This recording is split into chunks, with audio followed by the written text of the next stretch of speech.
সম্মানিত দর্শকবৃন্দ, আলু আলু চাষ করে খাইছি বাস, এখন পেঁয়াজ চাষ করে হইব সর্বনাশ। এই যে দেখুন, এই জমিটাতে আলু চাষ করছিলাম।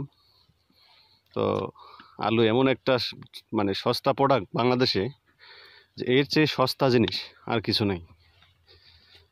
তো এখন জমি তো এখন কী করার আছে, বাধ্য এখন আবার পেঁয়াজ চাষ করার জন্য প্রিপারেশন নিচ্ছি। এই যে গরুর হাল, এটা আসলে এখন সচরাচর দেখা যায় না, কিন্তু আমাদের এদিকে আমাদের এক ভাই আছে, ইসাক ভাই, উনি এখনও রাখছে এটা, ওটা দিয়ে চাষ করতেছে। কারণ হচ্ছে পার্শ্ববর্তী জমিগুলোতে ফসল লাগানোর কারণে হ্যারো বা পাওয়ার টিলার যেগুলো, ওগুলো জমিতে আনা কষ্ট হয়ে যায়, মানে ঢুকানো যায় না। এই জন্য বাধ্য হয়ে গরুর হাল দিয়েই চাষ করতে হচ্ছে। তো পেঁয়াজ লাগানো হবে, এখন জানি না কি হবে, যেহেতু কৃষক তো বাস খাবেই সব জায়গায়। সরি তো আমার ভাষাটার জন্য, কৃষক তো সব জায়গায় ধরা খাচ্ছে। এখন তারপরেও আমাদের নিজেদের জমি, চাষ করতে হবে, হাল চাষাবাদ করতে হবে, এই জন্য আর কি করা।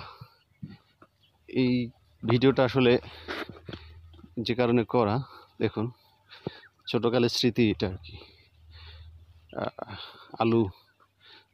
আলু খেতে হাল চাষ হচ্ছে নাঙ্গল দিয়ে, আর আলু কুড়ানোর জন্য মানুষ পিছে পিছে হাঁটতেছে।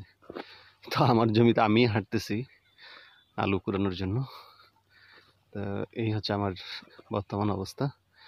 আর ভিডিওটা ভালো লাগলে অবশ্যই বলবেন। কৃষিকাজ যারা করে বা কৃষির সঙ্গে যারা জড়িত, তাদের কাছে অবশ্যই ভিডিওটা ভালো লাগবে। আর এই হচ্ছে আমার ভিডিও। তো সবাই দোয়া করবেন, যাতে আলুতে তো কোনো প্রকার লাভ হয় নাই, উল্টা আরও লস হয়েছে, বিঘা প্রতি অনেক টাকা লস। দোয়া করবেন যাতে পেঁয়াজে কিছুটা পাই আর কি, একটু হলেও যেন প্রফিট হয়, একটু দোয়া করবেন। আর কৃষক না বাঁচলে দেশ বাঁচবে না ভাই, কৃষক না বাঁচলে দেশ বাঁচবে না। আপনি হয়তো বা বলতেছেন অন্য দেশ থেকে এলসি করে নিয়ে আসবেন, এনে বাংলাদেশের চাহিদা মিটাবেন, কতদিন মিটাবেন?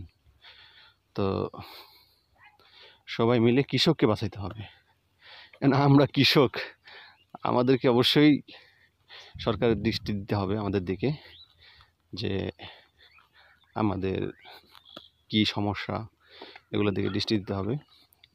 তো আমার ভিডিওটা ভালো লাগলে অবশ্যই শেয়ার করবেন, আরেকজনকে দেখার সুযোগ করে দিবেন একজন কৃষক হিসাবে। ভালো থাকবেন। আসসালামু আলাইকুম।